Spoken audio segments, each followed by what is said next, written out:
A promessa que não pode ser revogada, porque todos sois filhos de Deus pela fé em Cristo Jesus, conforme está escrito lá em Gálatas, capítulo 3, verso 26. E a promessa de Deus não pode ser revogada pela lei, pois Deus não se contradiz. Aí está o resumo da lição. Vamos ler novamente para memorizarmos e não corrermos os riscos de esquecer? A promessa de Deus não pode ser revogada pela lei, pois Deus não se contradiz. Pronto, todos nós já memorizamos o resumo da lição. Lição 7 do terceiro trimestre da classe dos jovens. É um prazer estarmos aqui mais uma vez para aprendermos juntos. Peço de antemão desculpa pela minha voz, pois estou me recuperando de uma virose, então estou um pouco afônica. Peço a vocês que nos ajudem, né? O nosso canal é novo. Se inscreva, dê o like e o Senhor recompensará grandiosamente a vossa vida. A lição tem 3 objetivos. Qual é o primeiro, irmã Selma? O primeiro é explicar que o pacto de Deus era anterior à lei. O segundo, compreender que a lei não invalida e as promessas de Deus. Ou melhor dizendo, que a lei não é inválida e é promessa de Deus. Terceiro, apresentar os verdadeiros filhos de Deus, né? Então nós vamos aprendermos muito, creio que será muito agregador, né? Esse tempo que nós passaremos aqui discutindo, falando sobre esse tema precioso. Vamos ler o texto bíblico, né? Porque muitos não têm tempo de ler em casa. Então, eita glória! Vamos ler agora, juntinho.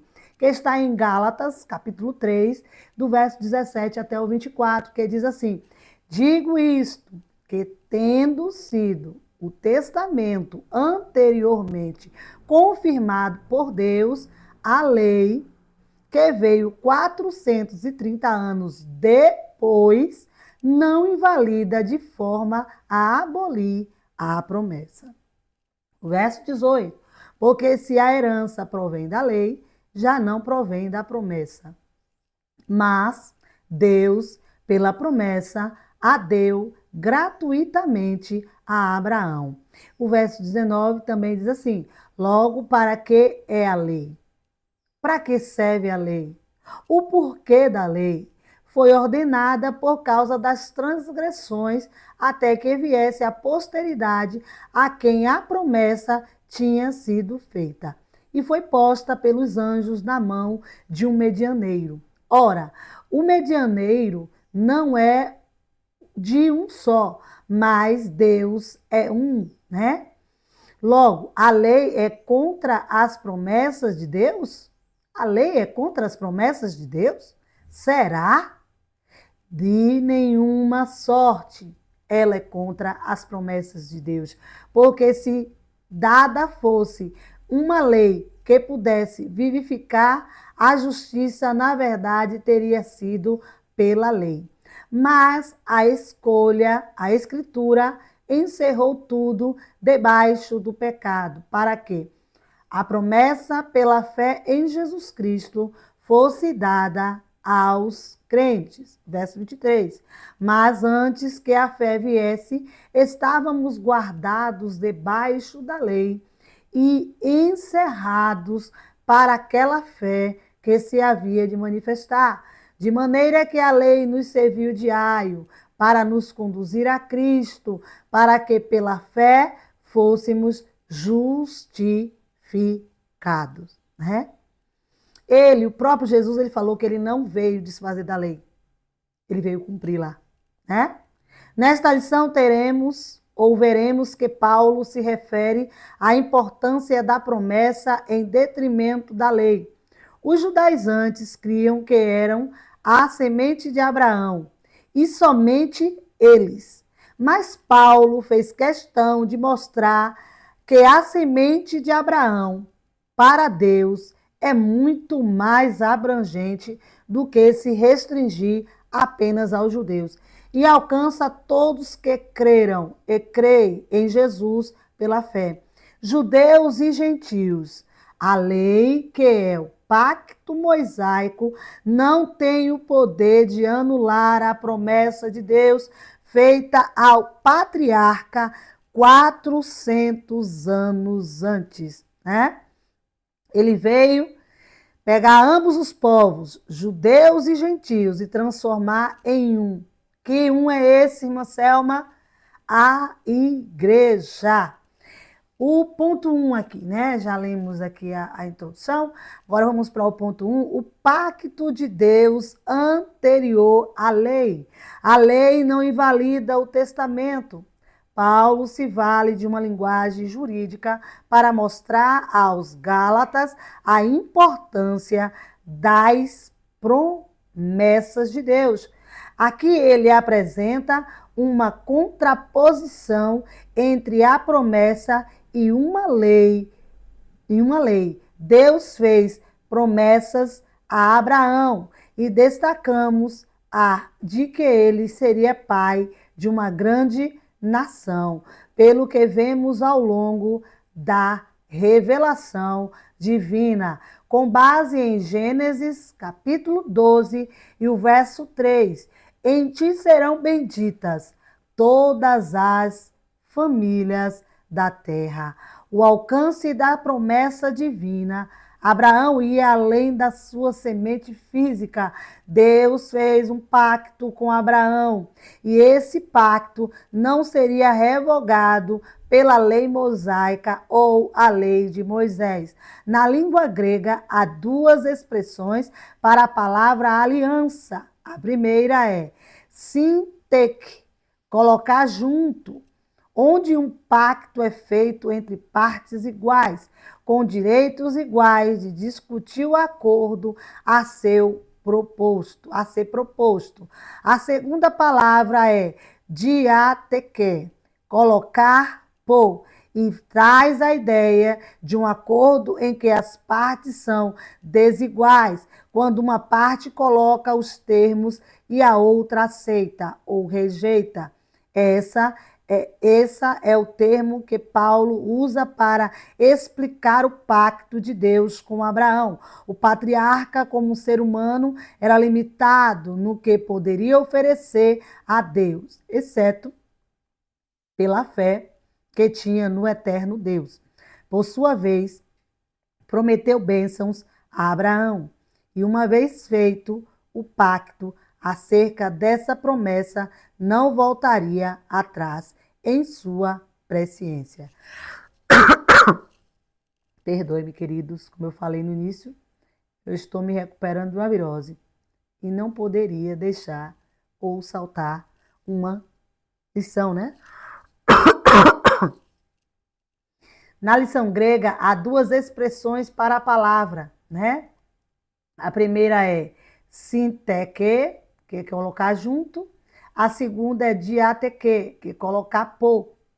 Esse é o termo que Paulo usa para explicar o pacto de Deus com Abraão. O patriarca, como ser humano, era limitado no que poderia oferecer a Deus, exceto pela fé. Abraão é considerado o pai da fé. Os judeus pensavam que só eles, né? Só eles eram filhos de Abraão. Mas o apóstolo Paulo fez questão de explicar que não é bem assim. Não está limitado aos judeus, aos nascidos ou descendentes de pais judeus ou nascido lá em Israel, mas para todos aqueles quanto creem. Eu sou filha de Abraão pela fé. Você, uma vez salvo, entregou sua vida a Jesus, deixou de ser gentio e virou igreja, você também é filho de Abraão, né? E os judeus, os judaizantes, a princípio não estavam querendo entender, mas Deus, graças a Deus, Deus orientou o apóstolo Paulo para esclarecê-los que não era bem assim. E eles foram, uma vez, eles deixariam de ser gentios, né?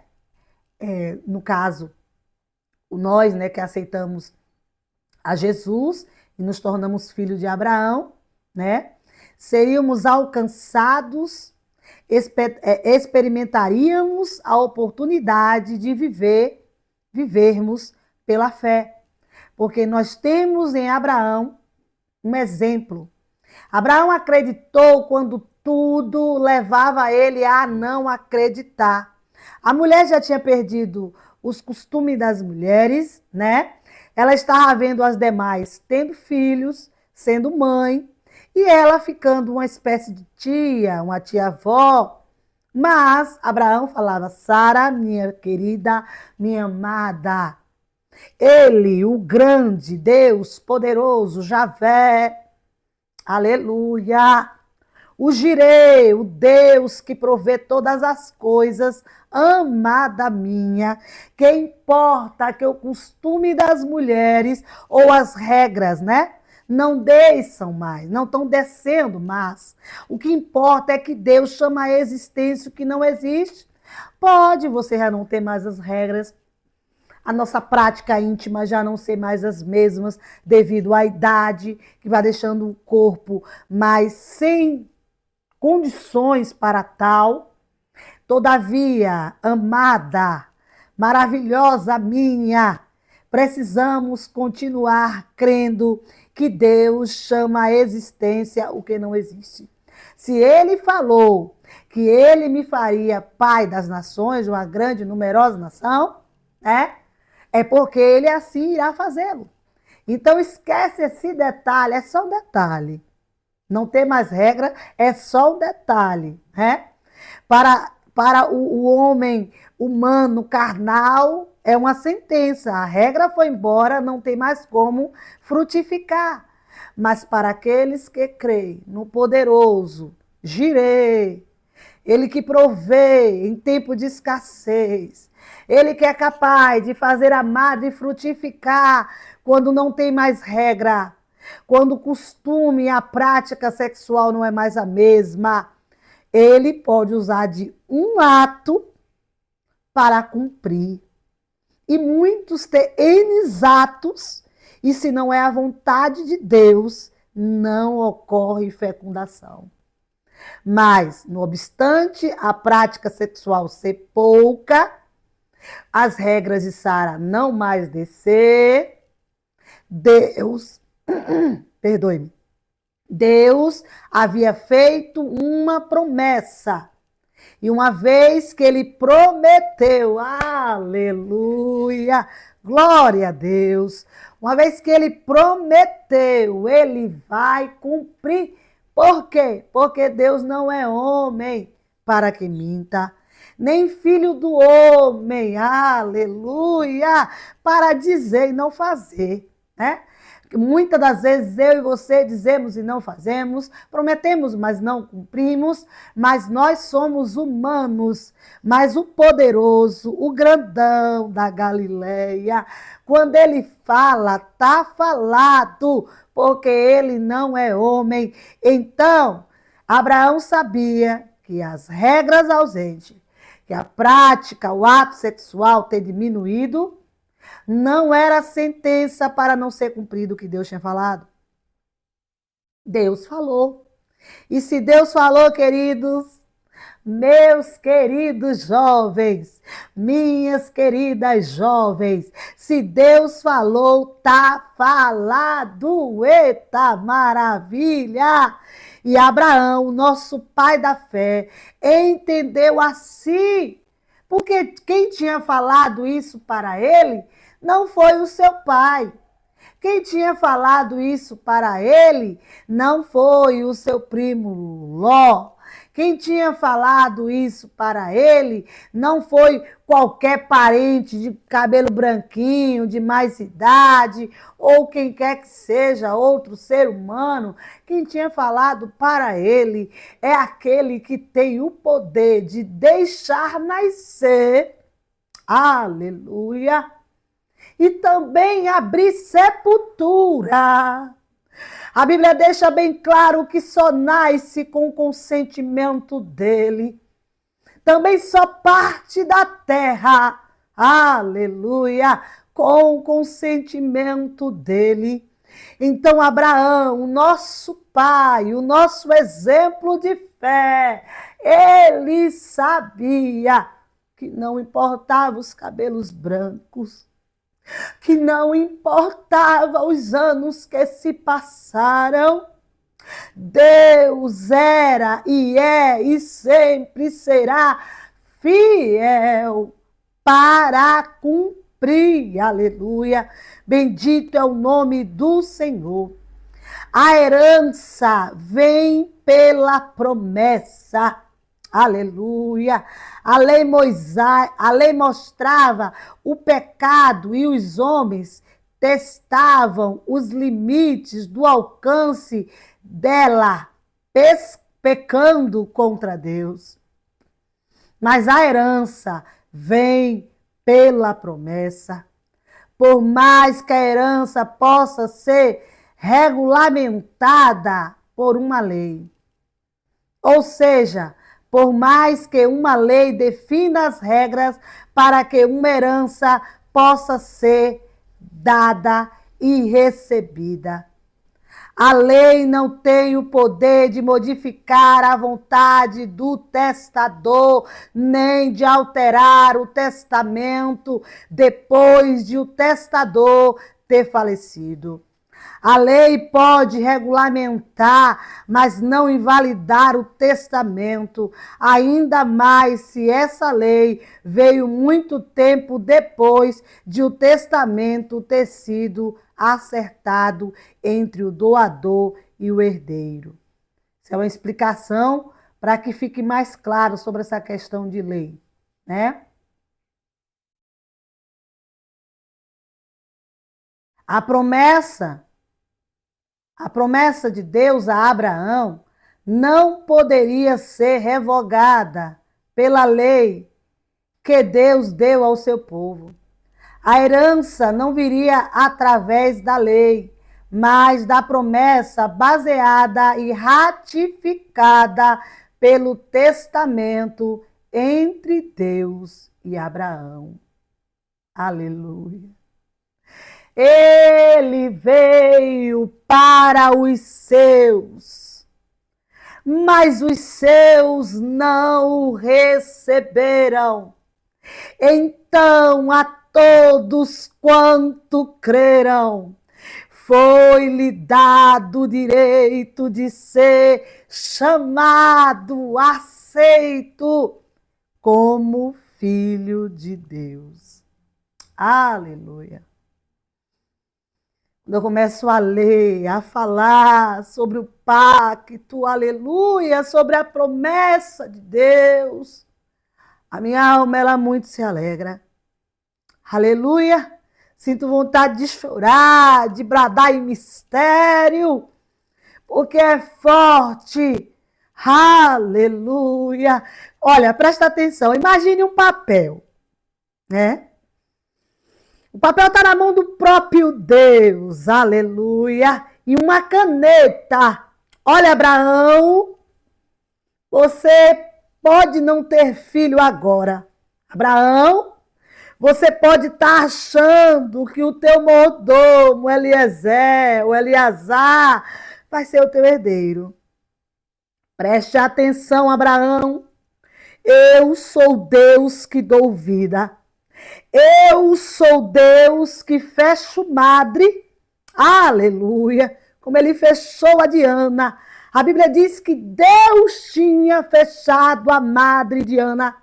Mas ao seu tempo ele abriu e permitiu que o filho, não foi qualquer filho, o filho, profeta, sacerdote, atuou como rei sobre Israel, juiz. Aleluia. E aí Deus fala, olha, Abraão, eu sou o dono da vida. Estou te dizendo, não preste atenção nos anos que irão passar. Não preste atenção no detalhe da regra de Sara não mais descer. Não preste atenção no detalhe da prática do ato já não ser mais tão frequente quanto na juventude. Porque eu, Deus, falei e está falado. Aleluia! Falou, tá falado, queridos. Não foi qualquer pessoa, ou melhor, não foi uma pessoa qualquer que falou isso. Foi o poderoso, o grandão, aleluia. E se ele falou, tá ratificado. Ninguém, nem a lei, pode invalidar. A lei existe por causa das transgressões, né? Por isso que a lei existe, para controlar, né, as muitas práticas desagradáveis que transgrediam a vontade de Deus. Paulo explica o motivo da lei existir, pois se não o fizesse, certamente os Gálatas manteriam a percepção de que seguir os preceitos mosaicos, sendo gentil, era a forma correta de viver o evangelho. De certa forma, a lei de Moisés pode ser comparada a um objeto que tem a capacidade de refletir a imagem de uma pessoa, mas não de limpá-la. Presta atenção, olha aí. Pode controlar, né? Mas não limpa. A lei mostrava quem a pessoa era, mas não podia mudá-la. Espelhos não mudam a aparência, mas a aparência das pessoas que se colocam diante deles, né? Do espelho. Ele apenas reflete o que está ali na frente dele. A lei tinha por objetivo regular as relações entre o homem e Deus, entre o homem e o seu próximo, e o homem consigo mesmo. Era um código de suma importância para os hebreus. Ela existia porque a natureza pecaminosa dos filhos de Abraão era a mesma natureza pecaminosa dos demais seres humanos. E os hebreus, pelo menos, teriam um referencial escrito para não pecar contra Deus. Como já sabemos, a lei apontava o pecado. A lei apontava o pecado. Ela, de certa forma, restringia a maldade. E nos é dito que ela existia por conta das transgressões. Como sabemos, é da natureza pecaminosa do ser humano tentar burlar regras. Conforme podemos ver em Romanos 7, verso 7.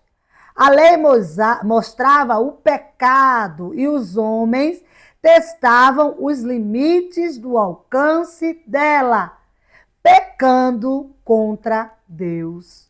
Meu Deus, né?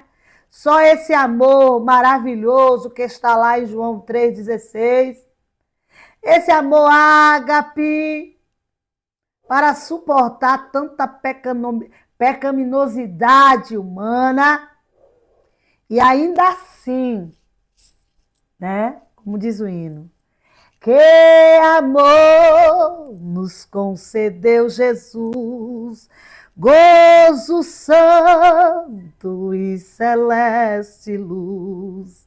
Cristo breve, olha só, do céu descerá e consigo então nos levará. Oh, glória a Deus! A lei não invalida as promessas de Deus. A lei não é contra as promessas de Deus. É estranho imaginar que Deus tenha feito um pacto com Abraão e 400 anos depois tenha mudado as regras, fazendo uma lei para os descendentes de Abraão e mudando os termos antes acertados em sua fidelidade. O Eterno mantém o que foi ajustado com Abraão ao longo dos séculos. A Bíblia ela deixa bem claro que os séculos para nós, para Deus, é como se fosse um dia. Aleluia! Parece que foi ontem que ele estava lá, ó, falando com Abraão e ratificando a promessa. Aleluia! Bendito é o nome do Senhor. Paulo pergunta: logo a lei é contra as promessas de Deus, judaizantes? Respondam aí para mim. Pode a lei ser contra as promessas de Deus?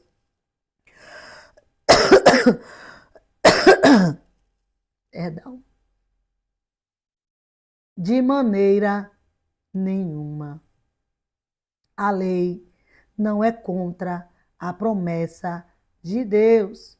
Porque se dada fosse uma lei que pudesse vivificar a justiça, na verdade, teria sido pela lei. Gálatas 3, verso 21.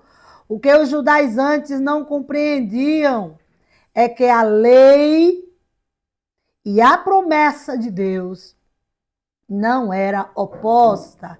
Elas não eram opostas, mas elas cooperavam entre si. Aleluia! Bendito é o nome do Senhor para todo sempre. A lei não era oposta à promessa. Deus não criou a lei para se opor à promessa que havia feito a Abraão, mas para conduzir os hebreus à fé em Cristo. Ela era um aio, né? Um guia, uma espécie de guia. Como veremos, tudo está debaixo do pecado. Antes de falar sobre a lei com um tutor, Paulo fala que a Escritura encerrou tudo debaixo do pecado, para que a promessa pela fé em Jesus Cristo fosse dada aos crentes, todos os que creram, todos os que creem, ser-lhe-á dado o direito, o benefício de ser chamado filho de Deus, né? De participar desse terceiro povo que é a igreja. Aleluia, bendito é o nome do Senhor. A salvação é uma dádiva, não uma dívida que tenha de ser paga pelo esforço humano, por intermédio de obras. Aqui entre o fator graça de Deus, aquele favor merecido, com todos os colocados no mesmo padrão, ou seja, debaixo do pecado. Há uma padronização, ou seja, ninguém é melhor ou superior a ninguém quando se trata de receber a salvação. Ou é pela fé, ou não é por caminho nenhum. Prestou atenção? Ou é pela fé, ou não será por obras. É? Por costumes. Bendito é o nome do Senhor. É pela fé. Terceiro ponto. A lei, como aio, a lei agia como um tutor, é um controlador. Ela ensinava, conduzia no caminho, mas também tolhia a liberdade. Como um batedor militar que conduz uma autoridade até o seu destino. O aio assim agia. Ele direcionava o comboio. Fazia a proteção, mas não os deixa em liberdade até que tenham chegado ao destino esperado. A lei de Moisés deve guiar os seus seguidores até Cristo, da mesma forma que um aio deveria conduzir uma criança até o destino proposto. Assim a lei deveria fazer. A lei de Moisés não é adversária da graça de Deus. Na prática, A lei conduzia os hebreus até a graça de Deus, pois as ordenanças mosaicas apontam para uma impossibilidade de se agradar a Deus pelas obras. Porque a lei foi dada por Moisés. A graça e a verdade vieram por Jesus Cristo. Não foi por obras ou por quem quer que seja, vieram por Jesus Cristo. Conforme está em João 1, verso 17. A lei nos prende ao pecado, mostrando o que é o pecado. A liberdade dessa prisão só pode vir por Jesus Cristo. Só Jesus Cristo é o único mediador, é o único que pode nos ligar a Deus. A Bíblia deixa bem claro que só há um mediador entre Deus e os homens. Jesus Cristo. Ele é esta ponte que leva, que conduz o homem, que te conduziu, crente, que conduz a mim, Selma, até Deus. Aleluia. Diz o provérbio por aí que todos os caminhos levam a Deus. Mentira, engodo do inimigo para fazer com que o salvo se embarace, com que a humanidade perca o centro, ou melhor, o foco do libertador que é Jesus Cristo. Há poder no sangue dele, que nos outorgou o direito de sermos chamados filhos de Deus, de fazer parte desse terceiro povo, que foi a união entre judeus e gentios. Outrora éramos gentis, mas agora somos igreja para a glória de Deus. Aleluia!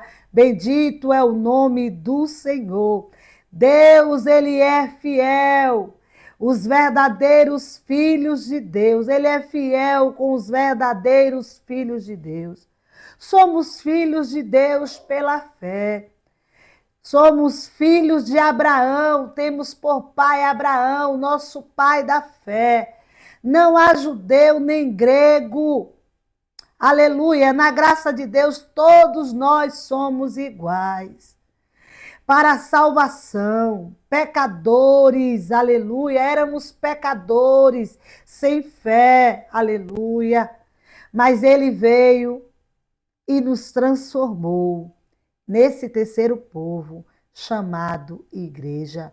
Somos todos que faz parte dos chamados, dos separados, da eclésia, que é os separados, tirados para fora, fora do queima-selma, fora do lamaçal do pecado, onde outrora nós éramos dominados por ele. E ele nos trouxe para a sua gloriosa luz. E deixamos de ser gentis e passamos a ser igreja. Cremos no Deus poderoso que fez promessa a Abraão, o Deus de Abraão, o nosso pai na fé. E nós somos filhos de Abraão, aleluia, pela fé, né? E nos tornamos filhos de Deus, aleluia, bendito. Nos tornamos filhos de Deus, aleluia. Glória seja dada ao nome do Senhor. E nos tornamos descendentes de Abraão, aleluia. Glória a Deus. Vamos para a conclusão. A salvação é um presente de quem? De Deus. Uma herança. Guardemos a nossa herança.